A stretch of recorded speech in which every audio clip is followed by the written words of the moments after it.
Have you ever wondered what would happen if a group of criminals, confident in their power and their weapons, stopped the wrong vehicle at the wrong time? What would occur if those armed men, accustomed to spreading terror without consequences, came face to face with those who have dedicated their lives to pursuing exactly people like them? Today, I bring you a story that seems taken from an action movie, but that reminds us that reality sometimes surpasses any Hollywood script.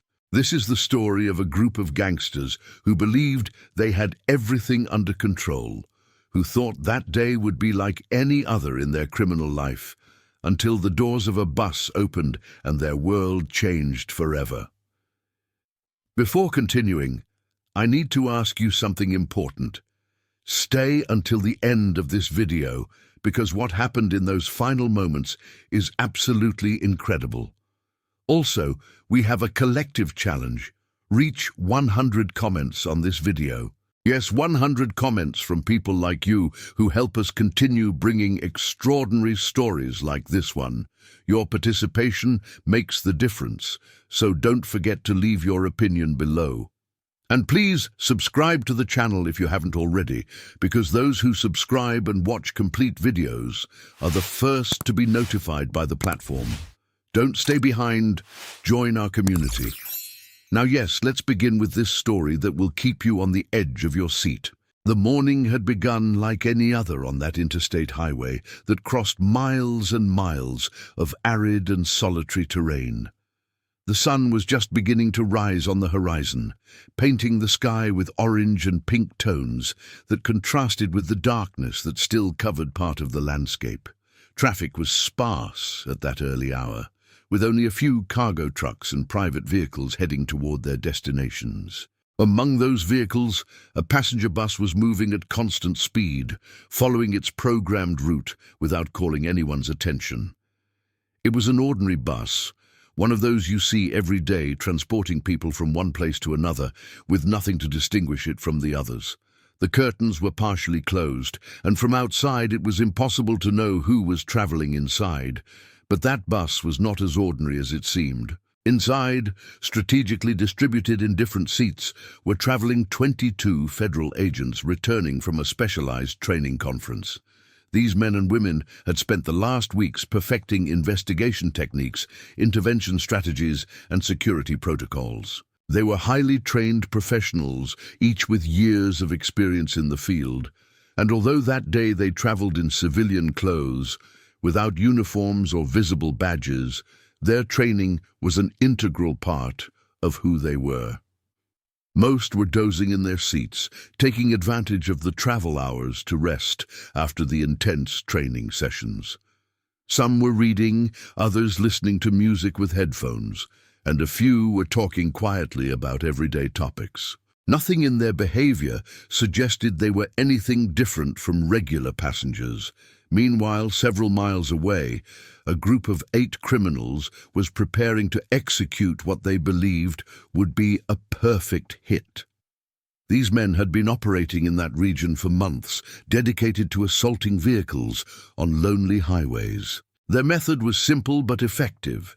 They selected strategic points where police presence was minimal, stopped vehicles that seemed vulnerable, and stripped their occupants of money, jewelry, documents, and anything of value. They had perfected their technique until turning it into a dark art. They used 3 vehicles to completely block the road, high-caliber weapons to intimidate their victims, and coordinated communication that allowed them to act with speed and efficiency. They had never been captured, and their confidence grew with each successful operation. The leader of the group, a man with a cold gaze and scars that told stories of violence, had chosen that stretch of highway specifically because it met all the ideal conditions. It was an area where vehicles reduced speed due to a sharp curve. It was far enough from any population so that no one would hear shots in the air, and the nearest surveillance cameras were miles away. For days, they had observed the flow of traffic, taking note of the schedules and types of vehicles that passed. They had seen buses before, and they knew these represented a golden opportunity. Multiple victims in a single vehicle, greater amount of loot, and generally terrified passengers who would not offer resistance. That morning, when they saw the bus appear in the distance, the criminals felt that luck was on their side. They communicated by radio, coordinating their movements with the precision of those who have repeated the same operation dozens of times. The first vehicle moved ahead and stopped abruptly in the middle of the road, completely blocking both lanes. The second positioned itself on the side, while the third stayed behind, closing any possibility of escape. When the bus driver saw the vehicles blocking his path, he had no choice but to step on the brake. The tires screeched against the asphalt, and the bus stopped a few meters from the improvised barricade. What happened next seemed to unfold in slow motion for those who lived it. The criminals descended from their vehicles with a confidence that bordered on arrogance. They carried long weapons that they held with familiarity, and their faces were partially covered with bandanas and caps. They began to shout orders, demanding that the driver open the bus doors. Their voices resonated with threats, promising violence if not obeyed immediately. One of them fired into the air, a deafening sound that broke the tranquility of the morning and was designed to sow panic among the passengers. Inside the bus, the reaction was not what the criminals expected. Instead of the chaos and terror that normally characterize these situations, there was a moment of tense silence. The federal agents, trained to maintain calm under pressure, communicated with each other through quick glances and barely perceptible gestures. They did not utter a word, but everyone instantly understood the situation. Years of training and field experience activated their professional instincts. The highest-ranking agent, seated near the center of the bus, assessed the situation in seconds. He observed the number of attackers, their positions, their weapons, and the possible routes of action. Through discreet signals, he began to organize his team. The bus driver, completely unaware of who his passengers were, felt his heart beating strongly. With trembling hands, he reached for the control to open the doors, just as the criminals had ordered him. The pneumatic mechanism hissed as it activated, and the doors opened with a smooth movement. The gangsters expected to see terrified faces, hands raised in sign of surrender, and passengers begging for their lives. What they did not expect was what really happened. The bus doors opened completely, and instead of frightened victims, the criminals found themselves face to face with 22 federal agents who descended from the vehicle with perfect military coordination. In a matter of seconds, the situation completely reversed. The agents, although dressed in civilian clothes, moved with the precision of a SWAT team. Their voices, firm and authoritative, filled the air with clear orders. "Federal agents, drop your weapons! On the ground now!" The surprise on the criminals' faces was absolute. Their expressions of confidence transformed into bewilderment, then into disbelief, and finally into pure panic. The agents' training became evident in every movement. They dispersed strategically, covering all possible angles and eliminating any escape route for the criminals. Some positioned themselves behind the bus structure, using the vehicle as cover, while others advanced directly toward the gangsters, always maintaining visual control of the enemy weapons. Communication between them was constant but economical, using codes and terms they had practiced thousands of times during their training. Each agent knew exactly what to do, when to move, and how to coordinate with their companions. The criminals, accustomed to being the ones who instilled fear, now experienced it firsthand. Their numerical and weapons advantage evaporated in an instant. Some tried to retreat toward their vehicles, but found that the agents had already cut off those escape routes. Others looked at their weapons, considering whether to resist, but the reality of the situation was undeniable. They were completely surrounded by professionals whose training far exceeded any experience they might have. The confidence they had felt minutes before had transformed into a terrifying understanding that they had made the biggest mistake of their criminal lives. One of the agents, a woman with more than 15 years of experience in field operations, advanced toward the leader of the criminal group. Her voice was firm but controlled, without a hint of doubt. "Don't make the mistake of resisting. You're surrounded. Put the weapons on the ground slowly and place your hands where we can see them. We don't want anyone to get hurt, but we won't hesitate to respond if necessary." Her words were not an empty threat. They were a statement of fact, backed by the presence of 22 agents trained to face situations much more dangerous than this. The criminal leader, whose reputation in the criminal underworld had been built on intimidation and violence, found himself paralyzed. His mind struggled to process the impossibility of the situation. He had meticulously planned this assault, had chosen the perfect place, the right moment, and had selected what seemed like a vulnerable target. How could everything have gone so terribly wrong? His hands, which minutes before held the weapon with confidence, now trembled visibly. He looked at his companions, searching for some sign of what they should do, but found only the same faces of shock and confusion that probably reflected his own. The next seconds were crucial. In situations like this, the line between peaceful surrender and violence is extremely thin. The agents knew it and maintained their positions without lowering their guard for even an instant. Their years of experience had taught them that cornered criminals are unpredictable and that desperation can lead to fatal decisions. Each agent maintained their attention divided between the criminals and their companions, ready to react to any threatening movement. Finally, like a domino effect, the first criminal dropped his weapon to the pavement. The metallic sound of the weapon hitting against the asphalt resonated like a bell of surrender. He slowly raised his hands, with open and visible palms, in the universal gesture of capitulation. His action broke the paralysis of the group, and one after another, the other criminals began to do the same. The weapons fell to the ground, and hands rose in the air. The leader was the last to surrender, his pride and reputation fighting against the undeniable reality of defeat. But finally, even he had to accept the inevitable. His weapon fell to the ground and his hands rose in surrender. The agents moved with professional efficiency. In a matter of minutes, all the criminals were face down on the pavement, with their hands cuffed behind their backs. Each one was methodically searched for additional weapons, identity documents, and any evidence that could be relevant for future investigations. The weapons were collected and secured, the vehicles were inspected, and the area was completely controlled.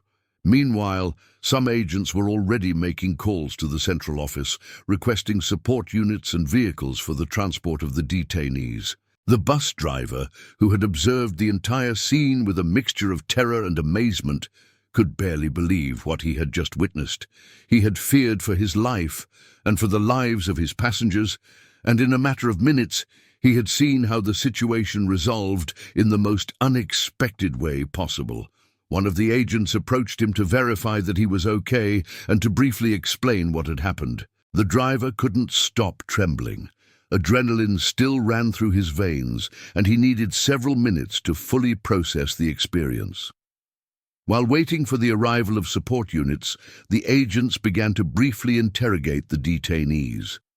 The criminals, still in shock from what had happened, provided basic information. Some remained silent, exercising their right not to testify, while others, perhaps hoping for some form of clemency, began to talk. The stories that emerged painted a picture of a criminal operation that had been active for months, with dozens of previous victims who had suffered robberies, threats, and psychological trauma. When the support units finally arrived, the scene was completely under control. Local officers, prisoner transport vehicles, and forensic investigation teams arrived at the scene. The criminals were transferred to the transport vehicles, each one being photographed and their rights being formally read. The vehicles used in the criminal operation were confiscated as evidence and would be subjected to exhaustive forensic analysis that would probably reveal evidence of additional crimes. The federal agents, whose return home day had taken a completely unexpected turn, began to document the incident. Each one provided their testimony about the events, describing exactly what they had observed and the actions they had taken. The confiscated weapons were carefully catalogued, and checks were initiated to determine if any had been used in other crimes. The criminal records of the detainees began to be consulted, revealing extensive histories of previous arrests, violence, and organized criminal activity. For the criminals, the reality of their situation was beginning to settle. They faced extremely serious federal charges: armed assault, attempted robbery, criminal conspiracy, illegal possession of firearms, and potentially dozens of additional charges related to their previous crimes. The sentences they faced would be measured in decades, not years. Their lives, as they knew them, had ended the moment the doors of that bus opened and revealed not defenseless victims, but the very agents whose job was to pursue people exactly like them. The irony of the situation did not go unnoticed by anyone involved. The criminals had dedicated considerable resources, time and planning to execute what they believed would be a perfect robbery. They had carefully chosen their location, had studied traffic patterns, and had waited for the ideal moment to attack. Everything in their plans seemed to be perfectly calculated. However, what they could not calculate, what no amount of planning could have revealed, was the identity of the passengers on that specific bus at that specific moment. It was the kind of coincidence that defies the odds, the kind of twist of fate that seems too convenient to be real. And yet it had happened. For the agents, the incident would become a story they would tell for years. Not every day does a group of law enforcement professionals find themselves in the situation of detaining criminals while they are technically off duty. The perfect coordination they demonstrated, the way their years of training activated instantly, and the peaceful resolution of a potentially violent situation all spoke to the level of professionalism and preparation these men and women had achieved. Several supervisors would comment later that the incident served as a perfect example of how constant training and mental preparation can make the difference between life and death in critical situations. The weeks following the incident saw a wave of investigative activity. Detectives began linking the captured criminals to a series of unsolved crimes in the region. Previous victims were contacted to identify the suspects and provide testimonies. Forensic evidence from the confiscated vehicles and weapons revealed connections to at least 17 previous robberies, each leaving a trail of traumatized victims and terrorized communities. The capture of this criminal group represented the closure of multiple open cases and provided a sense of justice to numerous victims who had lost hope of seeing their attackers facing consequences. Prosecutors built solid cases against each of the detainees. The evidence was overwhelming. Testimonies from 22 federal agents, undeniable physical evidence, video recordings from the bus security cameras that had captured part of the incident, and the testimonies of previous victims. Defense attorneys had very few options to work with. Some of the criminals, recognizing the impossibility of winning at trial, accepted plea agreements in exchange for slightly reduced sentences. Others insisted on going to trial, perhaps clinging to some irrational hope of acquittal, but their fates were already sealed. During the trials, the complete details of the criminal operation came to light. The jury heard testimony after testimony from victims who described the terror of being stopped on the highway, the brutal intimidation they had suffered, and the lasting psychological trauma that had resulted from their encounters with these criminals. They heard the federal agents describe with professional precision the events of that morning on the highway. They saw photographs of the confiscated weapons, of the vehicles used in the crimes, and of the evidence that irrefutably linked the accused to their crimes. The verdicts were unanimous, guilty on all charges. The sentences were severe, reflecting the gravity of the crimes and the danger these individuals had represented to the community. The group leader received multiple consecutive sentences that added up to more than 40 years in prison. His accomplices received sentences ranging between 20 and 30 years, depending on their level of participation and their previous criminal histories. For men who had dedicated their adult lives to crime, who had believed they were too smart to be captured, these sentences represented the definitive end of their criminal careers. The story of what happened that day on the highway spread quickly among law enforcement and criminal communities alike. For officers, it became a reminder that constant training and preparation are not purposeless theoretical exercises, but vital tools that can save lives when least expected. For criminals, the story served as a grim warning that you never know who might be on the other side of the door you're about to open, and that overconfidence can lead to devastating consequences. This story reminds us of several important lessons about the nature of justice, the role of destiny in our lives, and the consequences of our actions. The criminals in this story had built their confidence on a series of previous successes. Each successful robbery reinforced their belief that they were untouchable, that they had perfected a system that would keep them out of the reach of the law. But as many before them have discovered, luck eventually runs out, and a single mistake can undo years of criminal success. It also speaks to the dedication of the men and women who choose careers in law enforcement. These 22 agents were not on active duty that day. They were not looking for confrontation. They were simply returning home after training. However, when the situation required it, they did not hesitate to act. Their response was not impulsive or disorganized. It was the result of years of rigorous training, of endless exercises that practice these scenarios over and over until the correct responses become instinct. The bus driver, whose name was never widely published to protect his privacy, would later comment in an interview that he would never forget those moments. He described how time seemed to stop when he saw the vehicles blocking the road, how his first thought was for his own family and for the passengers under his care. He talked about the overwhelming relief he felt when he understood that his passengers were not ordinary civilians, but trained professionals capable of handling the situation.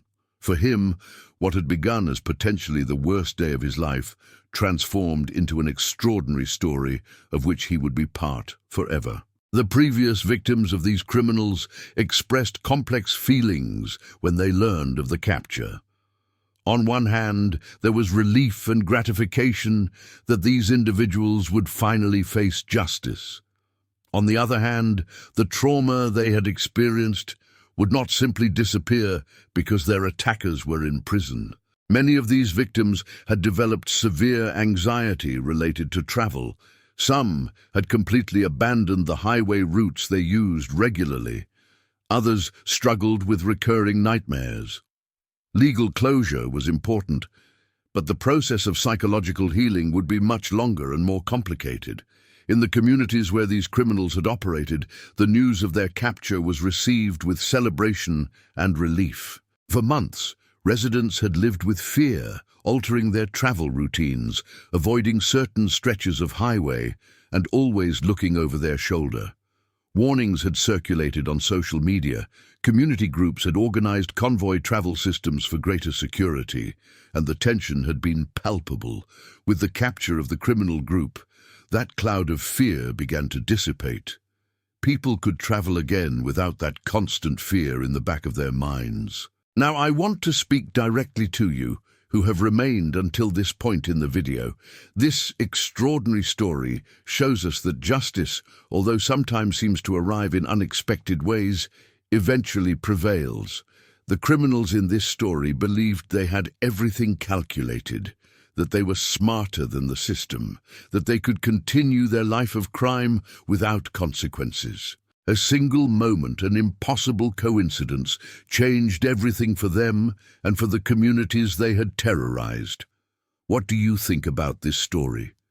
Do you believe in destiny, or was it simply an extraordinary coincidence? Leave me your opinion in the comments. I want to read what you think about this. Remember that we have an objective together. Reach 100 comments on this video.